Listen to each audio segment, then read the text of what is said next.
Kami bersyukur karena Tuhan telah hadir di tengah-tengah persekutuan kami. Tuhan memberkati, mengurapi kami.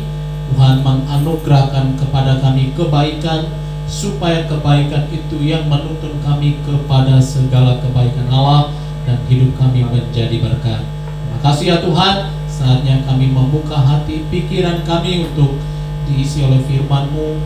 Pakai hamba-Mu, berbicaralah Engkau, kami siap mendengar. Dalam nama Yesus kami berdoa. Amin. Oke, kita baca bersama-sama firman Tuhan ini. Bapak Ibu, kita baca bergantian. Saya ayat yang pertama, Bapak Ibu ayat kedua. Kita bergantian hingga ayatnya yang ke-12. Perikopnya mengatakan firman yang telah menjadi manusia. Demikianlah firman Tuhan. Pada mulanya adalah firman. Firman itu bersama-sama dengan Allah, dan firman itu adalah Allah. Ia pada mulanya bersama-sama dengan Allah. Segala sesuatu dijadikan oleh Dia, dan tanpa Dia tidak ada suatu pun yang telah jadi dari segala yang telah dijadikan. Dalam Dia ada hidup, dan hidup itu adalah terang manusia. Terang itu bercahaya di dalam kegelapan, dan kegelapan itu tidak menguasainya. Datanglah seorang yang diutus Allah, namanya Yohanes. Ia datang sebagai saksi untuk memberi kesaksian tentang terang itu, supaya oleh Dia semua orang menjadi percaya. Ia bukan terang itu, tetapi Ia harus memberi kesaksian tentang terang itu. Terang yang sesungguhnya yang menerangi setiap orang sedang datang ke dalam dunia. Ia telah ada di dalam dunia, dan dunia dijadikan olehnya, tetapi dunia tidak mengenalnya. Ia datang kepada milik kepunyaannya, tetapi orang-orang kepunyaannya itu tidak menerimanya. Sama-sama. Tetapi semua orang yang menerimanya diberinya kuasa supaya menjadi anak-anak Allah, yaitu mereka yang percaya dalam namanya. Demikianlah firman Tuhan.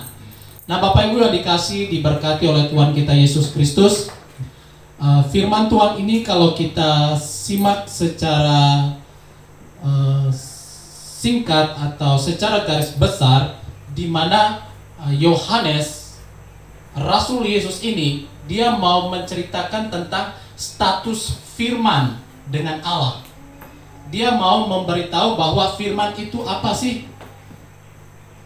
Korelasinya dengan Allah. Makanya kalau kita lihat di ayat yang pertama, pada mulanya firman, firman bersama dengan Allah, dan firman itu adalah Allah. Saya akan membahasnya dari ayat yang pertama. Ayat pertama dikatakan bahwa pada mulanya adalah firman, firman itu bersama-sama dengan Allah, dan firman itu adalah Allah. Saya dulu sebelum saya mengikuti Tuhan, saya ada cerita sama istri saya tadi pagi. Saya ingat dulu saya suka baca Alkitab, suka sekali. Semua buku yang terbaik yang pernah aku baca sebelum saya ikut Yesus adalah Alkitab. Rajin saya baca, suka, karena ada banyak cerita yang suka saya tiru, seperti cerita perjalanan bangsa Israel, cerita tentang kemenangan Raja Daud, suka aku membacanya. Saya baca, dan ada ayat-ayat tertentu yang saya betul-betul pegang buat diri saya sendiri. Suatu ketika saya baca ayat ini, yaitu Yohanes pasal 1 ayat 1 yang mengatakan pada mulanya adalah firman. Firman itu bersama-sama dengan Allah, dan firman itu adalah Allah.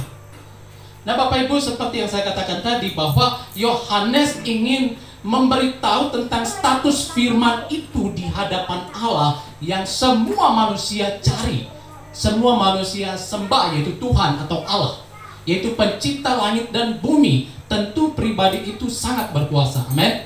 Sangat luar biasa lah pokoknya.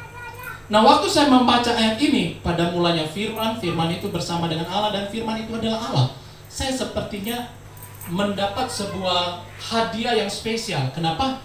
Selama ini saya suka membaca firman. Di situ saya merenungkan, rupanya firman yang saya baca selama ini itu adalah Allah itu sendiri. Jadi hal itu membuat gemar saya untuk membaca Alkitab terus-menerus itu semakin meningkat jadinya. Karena memang sebelumnya saya membaca dan banyak rema yang terjadi dalam hidup saya. Banyak kebenaran yang tak dapat kutemukan di dunia ini. Tetapi firman memberitahukan kebenaran itu. Yang saya maksudkan kebenaran itu adalah tentang perjalanan hidup dan tujuan hidup kita suatu saat nanti. Saya tidak pernah berpikir sebelumnya. Jadi dari nats ini, khususnya di ayat 1 ini, di sini saya pribadi semakin senang pokoknya, gembira lah.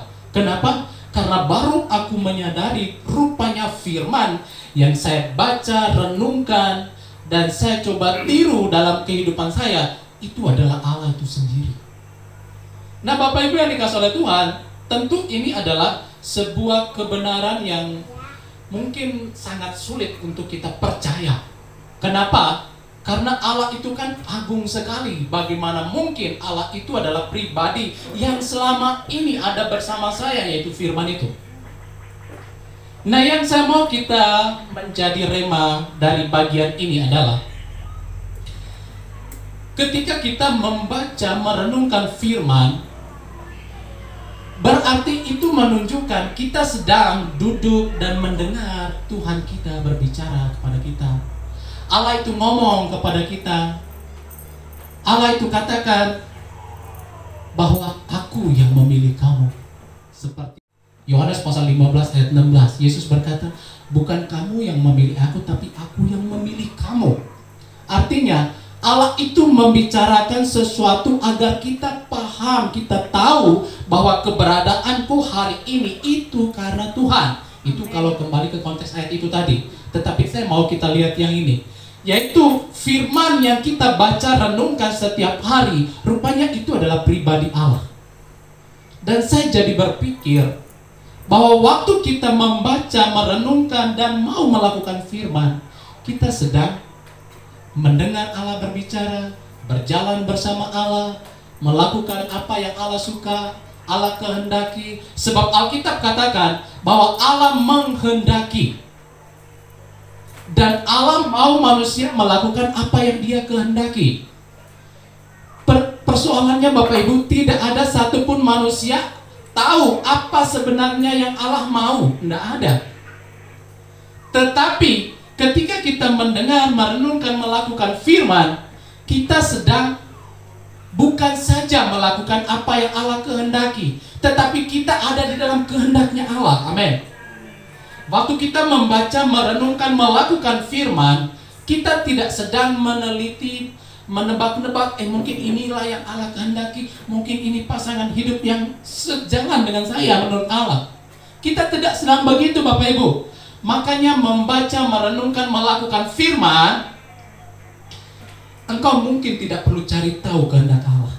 Karena waktu itu, yang saya maksud waktu engkau membaca, merenungkan, melakukan firman Allah, engkau ada di dalam kehendak Allah. Amin. Paham Bapak Ibu kan?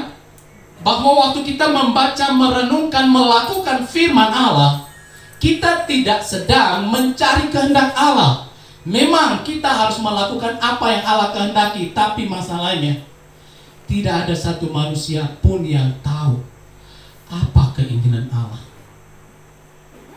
Ada keinginan Allah yang tertulis dalam Alkitab. Nah, saya bahas nanti. Itulah sebabnya orang menolak Yesus, karena mereka percaya kepada firman yang tertulis, bukan firman yang hidup, yaitu Kristus yang datang dalam rupa manusia. Makanya mereka tidak mau dengar perkataan Yesus, karena mereka percaya firman yang tertulis saja. Firman tertulis itu adalah hukum Taurat. Itulah orang Farisi, orang Yahudi atau ahli Taurat pada zaman itu. Akhirnya mereka tidak sanggup menerima Yesus. Kenapa? Karena mereka hanya mau percaya kepada firman yang tertulis saja. Tapi empunya firman, di ayat 14 dan pembacaan kita, firman yang menjadi manusia, mereka tidak percaya. Mereka tidak mau dengar. Mereka tidak mau mengikutinya. Mereka tidak mau percaya, menerima Dia. Bahkan mereka menyalibkan Yesus. Jadi kita kembali kepada ayat 1 ini. Jadi firman itu adalah Allah. Jadi ketika kita mendengar, melakukan, merenungkan firman, sebenarnya kita bukan saja sedang melakukan apa yang Allah kehendaki, tapi kita ada di dalam kehendak Allah. Kalau kita ada di dalam kehendaknya Allah, ini lebih dari sekedar melakukan kehendak Allah. Jauh lebih daripada itu. Dan kalau kita ingin tahu lebih dalam, hidup lebih dekat lagi dengan Allah, makanya Paulus katakan iman timbul dari pendengaran, dan pendengaran oleh firman Kristus. Makanya jangan meremehkan buku yang tidak banyak orang suka ini, itu Alkitab. Ada yang punya Alkitab hanya sebagai pajangan saja, supaya dikatakan orang Kristen ini, tetapi tidak pernah bergaul dengan Alkitab itu, bergumul dengan firman Tuhan, bahwa firman itu adalah Allah itu sendiri. Kita harus mendengar dia setiap hari, jangan cuma hari Minggu. Dan yang luar biasanya Bapak Ibu yang dikasihi oleh Tuhan, firman yang selama ini kita pelajari, kita selidiki, kita renungkan, kita perhatikan, itu adalah pribadi Allah itu sendiri. Itulah yang dikatakan Musa, dikatakan Allah melalui Musa kepada Yosua di dalam Yosua pasal 1 ayat 8. Jangan engkau lupa memperkatakan kitab Taurat ini, tapi renungkanlah itu siang dan malam, supaya apa? Engkau bertindak hati-hati sesuai dengan apa yang tertulis di dalamnya. Kenapa orang kelakuannya itu kacau balau, hancur-hancuran, amburadul? Kenapa? Tidak ada pikirannya dituntun oleh kebenaran. Karena di dalam firman itu ada banyak sekali ajaran yang memberikan kita hidup yang baik. Musa katakan, renungkanlah itu siang dan malam, supaya engkau bertindak hati-hati sesuai dengan apa yang tertulis di dalamnya. Dengan demikian perjalananmu akan berhasil dan engkau beruntung. Jadi firman Tuhan itu memberikan keberhasilan dan keberuntungan. Itulah sebabnya kita harus terus mendengar, merenungkan, melakukan firman sejauh mana yang kita tahu dari apa yang kita dengar. Maka waktu kita melakukannya, sekali lagi, kita tidak sedang melakukan apa yang Allah kehendaki, tetapi kita justru lebih daripada itu, kita ada dalam kehendak Allah. Bapak Ibu, bukankah hebat kalau kita itu ada di dalam kehendak Allah? Ada di dalam keinginan Allah, ada dalam kesukaan Allah. Ketika Allah menciptakan langit dan bumi, Alkitab katakan semuanya itu baik.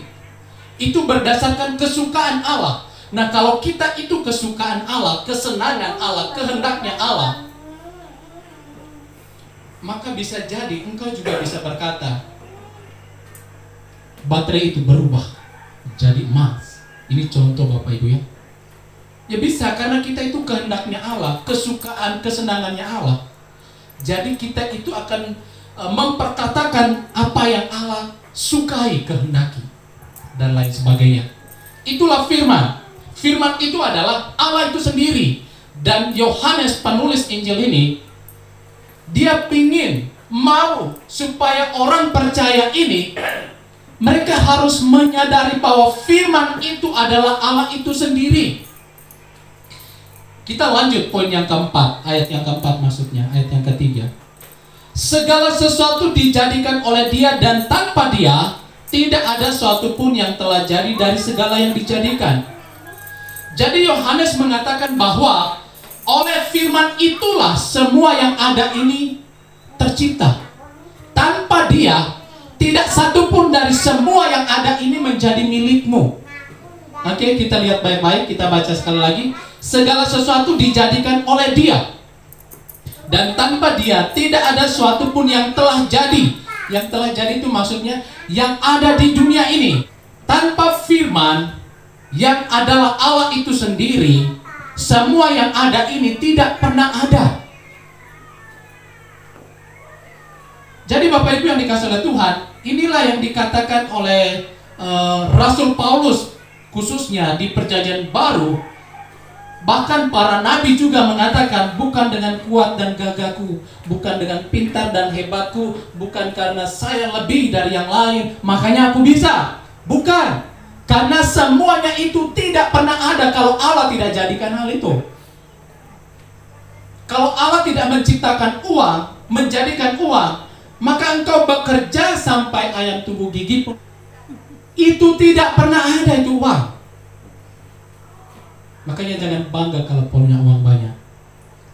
Sama, tanpa Tuhan menjadikan status, jabatan, dan lain sebagainya, kita sekolah setinggi-tinggi apapun, kita tidak akan pernah punya jabatan itu. Jadi Bapak Ibu yang dikasih oleh Tuhan, kesimpulannya dari poin ini ingin mengatakan, menerangkan kepada manusia, hidupmu itu hampa tanpa Tuhan. Amin. Tidak ada artinya sama sekali. Nggak ada. Jadi kita ini ada saat ini bisa berinteraksi dengan orang lain, bisa menikmati keindahan, menikmati makan enak, menikmati liburan, menikmati fasilitas, dan banyak hal lagi. Itu semua karena Allah yang ciptakan itu, yaitu Sang Firman tadi. Dan Allah itulah yang menjadikan ini semua, termasuk mikrofon yang sedang saya pegang ini. Tanpa ada Dia, maka semuanya ini tidak ada. Kalau semua ini tidak ada, apa yang ada? Tidak ada. Kenapa saya mau katakan ini? Karena saya ingin kita punya penglihatan, bukan penglihatan. Maksudnya pandangan yang jelas tentang hidup, bahwa tanpa Tuhan kita ini bukan apa-apa. Inilah dalilnya, inilah alasannya. Karena semua yang ada, bahkan rambut di kepala kita pun, tanpa Tuhan ciptakan, itu juga tidak ada. Semuanya. Jadi apakah alasan untuk kita mengatakan bahwa oh ini kan karena kerja kerasku, karena saya memiliki kemampuan lebih? Apa? Tidak ada. Karena kalau Allah tidak menjadikan itu, maka itu semua tidak ada. Oke, mungkin kita bilang, siapa suruh Dia ciptakan ini semua dulu? Oke, nggak apa-apa. Nanti kita akan lihat selanjutnya. Karena kan manusia banyak berdalil, betul? Ya, dengan Allah pun berdalil manusia. Oh itu kan urusanmu, kau yang ciptakan. Ya udah, saya nikmati katanya. Oke, kalaupun itu pertanyaannya, kita akan lihat selanjutnya.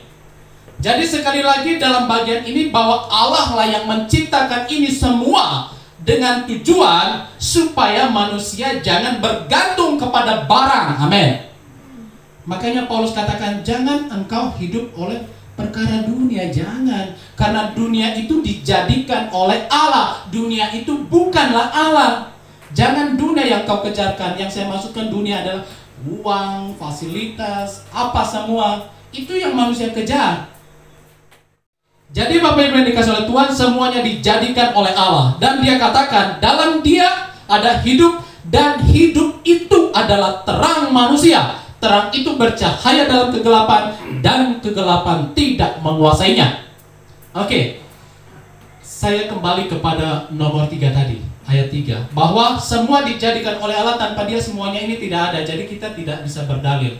Tapi mungkin ada dalilnya, yaitu siapa suruh Dia ciptakan? Ya udah, saya nikmati, saya ambil ini. Saya kan orang yang suka dengan barang-barang, suka dengan uang dan lain sebagainya. Tuhan sudah ciptakan, saya nikmati. Oke, tidak apa-apa. Nikmati saja banyak-banyak. Ambil saja sebanyak mungkin. Tetapi ingat Bapak Ibu, bahwa hidup dengan harta tanpa hati yang terang, itu tidak ada artinya. Makanya di ayat selanjutnya dikatakan, di dalam Dia ada hidup. Jadi apa yang Allah ciptakan ini, semua yang kita nikmati, kita punyai, kita pegang, bahkan menjadi bagian dalam hidup kita, itu semua buatan Allah. Tanpa Dia itu semua tidak ada. Oke lah, bolehlah engkau nikmati. Tetapi ingat, engkau memiliki itu semua tanpa ada kehidupan. Yesus pernah berkata, apa artinya kau punya seisi dunia, tapi engkau binasa? Jadi tetap fokusnya, sentralnya adalah Allah. Amin. Sentralnya adalah Tuhan. Dia menciptakan segala sesuatu untuk engkau nikmati. Sebenarnya pada waktu Dia ciptakan semua-muanya ini, Dia tetap ingin manusia jangan fokus dengan itu, tapi fokuslah dengan Dia. Oleh sebab itu manusia punya dalil sehingga dia katakan di dalam dia, ayat 4, ada hidup. Jadi kalau engkau punya semuanya, tanpa dia engkau tetap binasa, kau tetap mati. Binasa dalam arti adalah hidupmu akan hanya disenangi oleh harta duniawi, hanya dibahagiakan oleh perkara duniawi. Kalau tidak banyak uang, tidak bahagia. Kalau tidak pesta pora, tidak bahagia. Terus apa lagi? Bapak Ibu, saya mau tanya, kira-kira itu seks itu nikmat nggak? Nggak apa-apa, ada anak-anak muda sini biar mereka tahu. Nggak ada yang berani menjawab. Seks itu nikmat nggak? Hanya Pak Yuda yang berani jawab. Seks itu nikmat? Tidak ada yang berani jawab. Bapak Ibu, yang saya maksudkan adalah bahwa seks tanpa Tuhan itu celaka. Yang saya maksud sebenarnya supaya kita memperhatikan sentral hidup kita adalah Tuhan. Bukanlah apa yang nikmat di bawah kolong langit ini, karena itu buatan tangan Allah. Dia ciptakan suka-suka dia tidak ciptakan tetap kesukaan dia. Jadi kalau dia tidak mau menciptakan itu tidak ada yang bisa tuntut itu dari Tuhan, tidak ada. Jadi yang saya maksudkan di sini Bapak Ibu yang dikasih oleh Tuhan, bahwa engkau memiliki itu semua pun tanpa Tuhan, maka sebenarnya kita bukan ada dalam kebahagiaan, kenikmatan yang utuh, tidak. Kita sedang ada di dalam sebuah kenikmatan yang membinasakan, karena hidup itu hanya di dalam Tuhan. Jadi semua Allah ciptakan untuk manusia miliki. Bahkan dia sendiri pun datang ke dunia agar manusia itu hidup. Tetapi manusia lebih menyukai apa yang Allah ciptakan daripada dia yang penciptanya. Manusia lebih memilih apa yang Allah jadikan, karena tidak ada yang Allah ciptakan yang tidak baik, tidak ada. Alkitab katakan dari menciptakan terang, menciptakan langit, menciptakan laut, ikan, semuanya baik. Artinya kalau itu baik, pasti enak dinikmati. Pasti, termasuk yang saya katakan tadi. Pasti enak. Tetapi saudaraku yang dikasih oleh Tuhan, Allah mau kita terfokus kepada dia, bukan kepada apa yang sudah dia ciptakan. Tapi sayangnya Bapak Ibu yang dikasih oleh Tuhan, kita lompat kepada ayat 10. Ia telah ada di dalam dunia dan dunia dijadikan oleh dia, tetapi dunia tidak mengenal dia. Perhatikan kata, dia sudah ada di dalam dunia. Dia itu siapa? Yaitu Firman. Firman itu siapa? Allah itu sendiri. Dia ada di dalam dunia seperti yang dikatakan ayat 14. Firman itu telah menjadi manusia, yaitu manusia Yesus. Nah, dia ada di dalam dunia dan dunia dijadikan oleh dia, tetapi dunia tidak mengenal dia. Bayangkan, manusia yang dia ciptakan, ini berbicara tentang manusia. Manusia yang dia ciptakan, dan dia juga ada di situ, tapi manusia tidak mengenal dia. Kenapa? Karena manusia tertuju kepada kenikmatan dunia yang Allah ciptakan. Terus di ayat 11, ia datang kepada milik kepunyaannya, tetapi orang-orang kepunyaannya itu tidak menerima dia, menolak dia, yaitu Sang Firman atau Allah itu sendiri. Nah Bapak Ibu yang dikasih oleh Tuhan, ia datang kepada milik kepunyaannya, tetapi milik kepunyaannya tidak menerima dia. Mereka tidak mau menerima Sang Firman itu, tidak mau. Kenapa? Mereka lebih menikmati apa yang sudah diciptakan oleh Sang Firman. Tetapi di ayat 12 katakan, tetapi semua orang yang menerimanya diberinya kuasa supaya menjadi anak Allah, yaitu mereka yang percaya dalam namanya.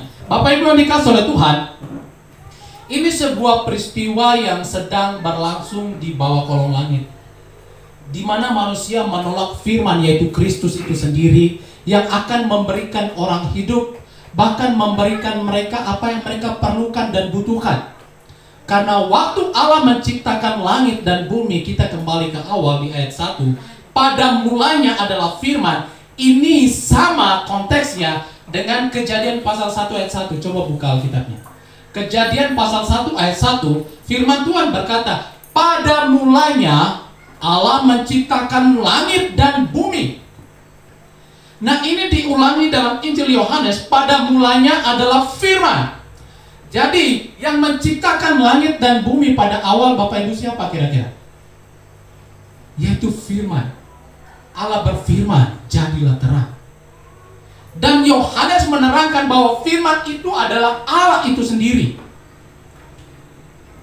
Jadi Allah menciptakan segala sesuatu, semuanya yang diperlukan oleh manusia, yang dibutuhkan oleh manusia, bahkan yang memberi keamanan, ketenangan, kebahagiaan kepada manusia. Itulah sebabnya waktu Allah menciptakan manusia, Dia menciptakan Taman Eden terlebih dahulu.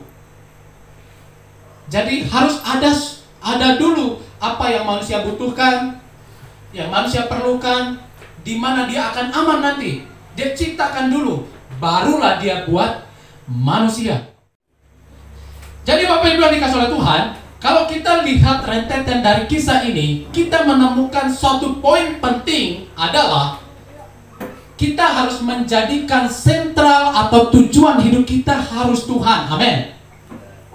Amin. Amin. Ya, karena kalau bukan Tuhan yang menjadi sentral hidup kita, maka apa yang kita kejar nihil, mustahil kita dapati. Karena semua yang ada dijadikan oleh Allah. Dan hidup itu juga ada di dalam Allah. Terang manusia juga ada di dalam Dia. Artinya semua yang kita perlukan itu ada di dalam Allah. Dan Dia mau supaya kita menjadikan Dia adalah sentral hidup kita, tujuan hidup kita satu-satunya, tidak boleh yang lain. Kenapa? Kalau Dia adalah tujuan hidup kita, maka yang dijadikan oleh Allah itu bisa saja menjadi milikmu. Kenapa saya bilang bisa saja? Karena saya mau kita baca dulu Kejadian 1 ayat 26. Buka kitabnya lagi, 1 ayat 26. Kejadian 1 ayat 26, Bapak Ibu bisa lihat baik-baik, saya akan bacanya perlahan. Berfirmanlah Allah, baiklah kita menjadikan manusia menurut gambar dan rupa kita. Jadi kata menurut gambar dan rupa kita, manusia itu diciptakan selaras, setara dengan Allah. Tetapi tidak berkuasa, tidak maha kuasa, tapi satu level. Contohnya manusia dengan binatang tidak level. Tapi kalau saya sama Pak Yehuda level, selevel, sederajat kita, sama-sama manusia. Tapi kalau dengan binatang itu beda. Itu yang dimaksudkan menurut rupa dan gambar Allah. Terus dia katakan apa? Supaya mereka berkuasa atas ikan-ikan di laut, burung-burung di udara, dan atas ternak, dan atas seluruh bumi, dan atas segala binatang melata yang merayap di bumi. Bapak Ibu yang dikasihi oleh Tuhan, Allah menciptakan manusia itu serupa, setara dengan Allah. Segambar atau serupa. Gambaran setara itu yaitu Bapak Ibu dan saya, kita ini setara, kita ini sederajat. Kalau dengan anjing nggak sederajat, dengan binatang beda levelnya. Itu maksudnya serupa dan segambar. Bukan berarti wajahnya. Makanya orang bingung, Allah itu laki-laki atau perempuan. Karena orang bilang serupa dan segambar itu kan face, bukan itu, bukan gender, bukan. Tetapi maksudnya sederajat. Kenapa? Itulah sebabnya manusia waktu dia ciptakan diberi wewenang atau anggap saja Dam. Adam kan panggilan akrabnya Dam. Ini kan aku udah menciptakan bumi nih. Kayaknya tugasmu lah untuk menguasai bumi. Dia katakan di sini apa tadi? Dan berkuasa atas seluruh bumi. Bapak Ibu, di bumi ini banyak sekali hal yang ada. Termasuk yang diciptakan Allah semua itu baik. Termasuk Bapak Ibu sebut saja apa yang ada di bawah bumi. banyak sekali. Mau itu kenikmatan kaya, itu semua di bawah bumi. Dan Allah menciptakan manusia supaya semua yang ada di bawah bumi ada di bawah kuasa Dia. Jangan terbalik. Persoalannya sekarang justru terbalik, Bapak Ibu. Manusia dikuasai oleh bumi. Manusia diseret oleh keinginan-keinginannya akan kenikmatan dunia. Akhirnya dia terjebak dalam segala pelanggaran, banyak dosa, dan tanpa dia sadari, dia menarik dirinya jauh dari Tuhan. Jadi manusia yang awalnya Allah ciptakan menaklukkan bumi dan semua yang ada di dalamnya, termasuk semua kenikmatan apapun, sebut saja, terserah. Sebut saja, karena itu semua ada di bawah bumi. Allah mau kita berkuasa atas itu semua. Itu awalnya. Tetapi sekarang kebanyakan manusia jadi hamba uang. Manusia bukan berkuasa lagi, tapi dikuasai kebanyakan. Tetapi kabar sukacitanya Bapak Ibu yang dikasih oleh Tuhan, semoga kita berada di dalam dasar yang sama, berdiri di atas tiang yang sama, yaitu di ayat 12 dari Nats Yohanes tadi dia katakan, tetapi semua orang yang menerimanya diberinya kuasa. Kuasa yang mana? Yaitu kuasa yang waktu awal Allah menciptakan manusia. Jadi Allah mau manusia itu tetap berkuasa, tetap menjadi kuasa. Tidak boleh tidak, harus. Kenapa? Karena engkau dibuat begitu istimewa oleh Allah. Jadi manusia ini dibuat terlalu istimewa bagi Tuhan. Dan untuk memulihkan keadaan itu, Bapak Ibu yang dikasih oleh Tuhan, untuk membuat kita menjadi pribadi sebagaimana Allah merancangkan kita awalnya, berkuasa atas seluruh bumi di dalam Kejadian tadi. Bahkan bukan cuma bumi, ini berbicara tentang segala yang ada. Bahkan atas binatang melata pun dia bilang berkuasa. Apa binatang melata? Coba sebut salah satunya. Ular. Apalagi? Banyak binatang melata, binatang-binatang buas. Tapi Allah katakan kau juga berkuasa atas itu semua. Tapi kan kenyataannya tidak. Namun Bapak Ibu yang dikasih oleh Tuhan, karena memang Alkitab mengatakan bahwa rancangan Allah itu tidak pernah gagal. Amin. Apa yang dia rancangkan dari semula itu tidak bisa digagalkan oleh apapun dan oleh siapapun. Tidak bisa. Itulah sebabnya Allah hadir dalam rupa manusia. Artinya firman itu menjelma. Di dalam ayat 14 dia katakan, firman itu telah menjadi manusia dan diam di antara kita. Jadi firman itu menjelma menjadi manusia, yaitu manusia Yesus, dengan tujuan untuk mengembalikan natur manusia, supaya manusia kembali kepada pribadi sebagaimana Allah menciptakan mereka awal. Jadi pribadi yang menguasai bumi. Jangan engkau ditaklukkan oleh bumi. Jangan. Amin, Bapak Ibu dikasih oleh Tuhan. Dan untuk menjadi pribadi yang berkuasa seperti yang Allah maksud, kita harus menerima Dia. Kita harus percaya kepada Allah. Nah, kalau bicara menerima dan percaya ini panjang lagi. Nanti kita akan bahas di next berikut. Tetapi yang saya ingin kita sadari dari hari ini, Bapak Ibu yang dikasih oleh Tuhan, dari poin pertama tadi bahwa firman itu adalah Allah. Kita harus menyadari ini.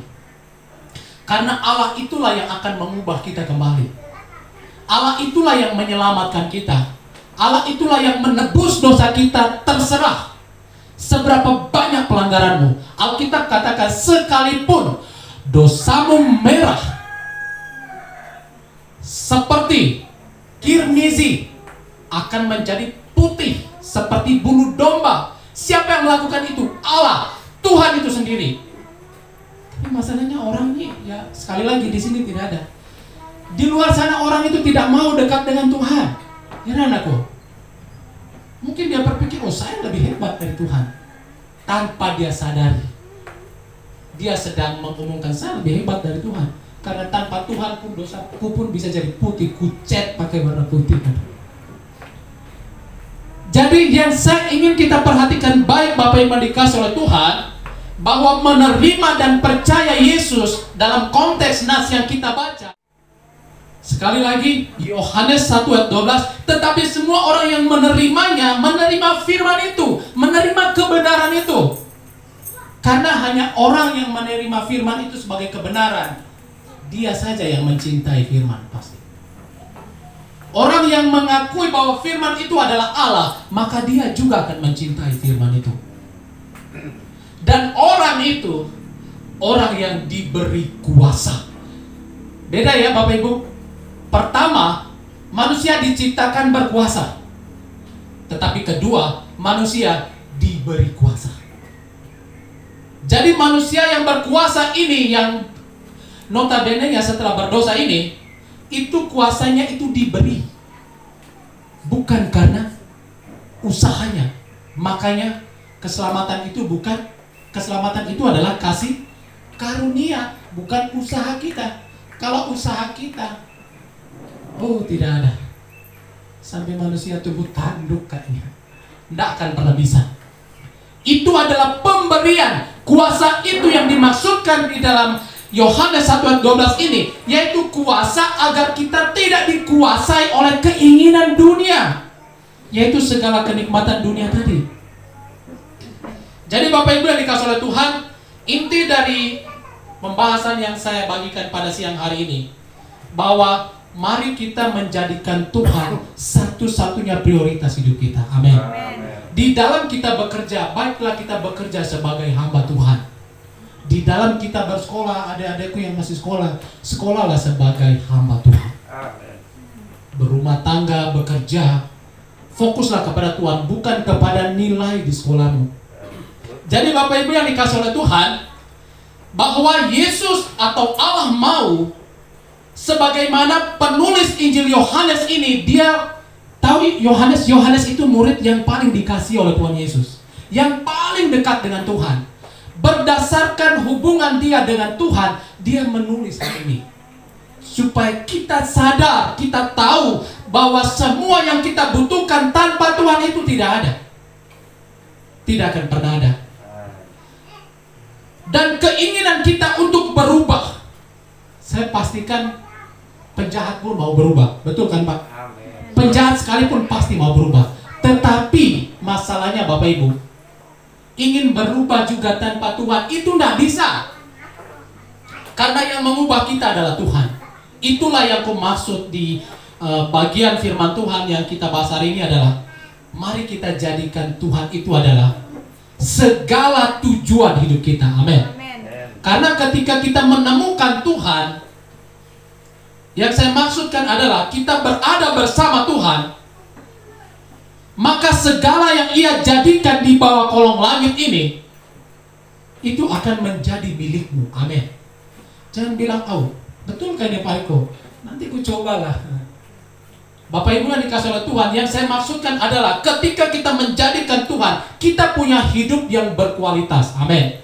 Yaitu kualitas kerajaan Allah. Yang harus kita lakukan adalah kita harus menerima Yesus sebagai Tuhan dan menjadikan Dia prioritas hidup kita, tujuan dari semua pencapaian yang harus kita capai.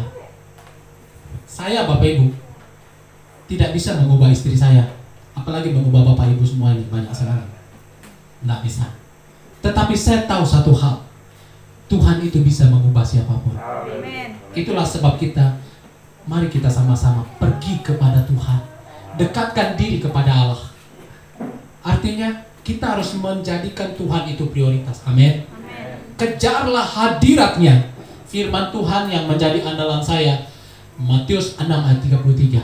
Carilah kerajaan Allah dan kebenarannya, maka semuanya akan ditambahkan. Mungkin awalnya kita beribadah kepada Tuhan tidak ada tujuan untuk mengenal Tuhan. No problem, tidak apa-apa. Karena Tuhan itu mampu mengubah orang itu seperti mengubah Bapak Ibu. Amin. Seperti mengubah kita. Kita hanya perlu bilang, engkau butuh Tuhan. Kita semua butuh Tuhan. Mari kita sama-sama datang kepada Tuhan. Maka kita berubah. Nilai hidup kita akan naik. Status sosial kita akan naik. Status moralitas kita akan naik. karena Tuhan yang menolong. Amin. Mari kita tundukkan kepala, kita berdoa. Bapa yang baik, Allah yang hidup dan kekal, kami tahu dan kami sungguh percaya bersama Yesus kami melakukan perkara besar dan ajaib.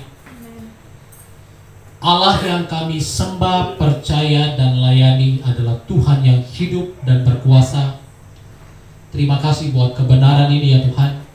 Tuntun pimpin kami senantiasa agar hidup yang kami miliki hari ini, kami terus membawa dekat dengan Tuhan. Kami terus mengarahkan diri kami untuk semakin akrab dengan Tuhan. Terima kasih buat kebenaran ini. Hamba-Mu terbatas, namun kami punya Allah yang tidak terbatas. Berbicara lebih dan lebih lagi ya Tuhan.